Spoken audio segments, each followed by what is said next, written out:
I was a New York session guy, and there's a dozen of us that were doing most of the recordings in those days. And Paul and Linda came to town to look at drummers to do the Ram album. So I got a call, I believe it was Barry Kornfeld, an old friend of mine who was a kind of a folkie.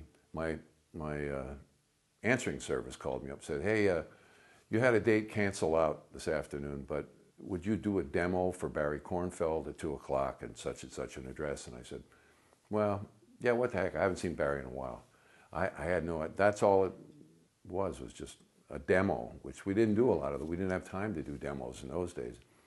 So I show up at this building, and it's like a burnt-out building. It's like 43rd Street between 9th and 10th Avenue, like really scary neighborhood to begin with.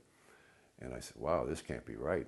There's a guy sitting in the lobby of the building, and the front door is open. There's no electricity. Guy sitting there at the desk, and I said, is there something going on? He said, yep, down there. I went, uh-oh, this is trouble. Walk into the basement. It's just a dingy, rat-infested basement, There's Paul and Linda. And a funky old set of drums that rented from SIR, studio instrumentals. So they said, hey, do you mind playing for us? And I said, yeah, okay. What do you want to hear? You got a bass or a guitar or something? He said, nah, just play. Play some rock and roll. Okay. That's how I got the gig anyway. I had my tom-toms with me from another date, and I set them up real quick, and I just went right into Ringo. I was just having some fun.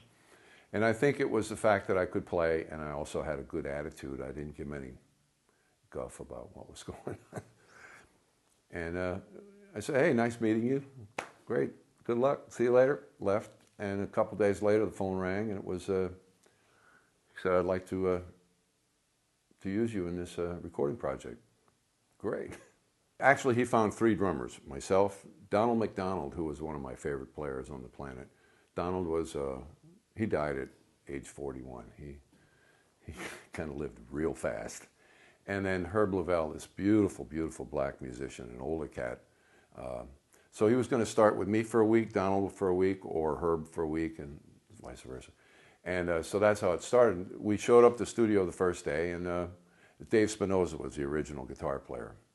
Spinoza and Paul and I, that was it. Lynn was in the control room making tea with the kids, and we just started recording. After the first couple of days, Paul let the other 2 drummers loose. He cut them loose. He said, I think I'm just going to do the project with you, and don't take any dates for like 6 weeks. I want you 9 o'clock to 6 o'clock, Monday through Friday, like an office gig for 6 weeks. And I said, okay, you got it. And Spinoza did the same. But Spinoza started to see after 3 or 4 days of recording that we'd finish at 3 or 4 in the afternoon sometimes. So he started taking some jingles.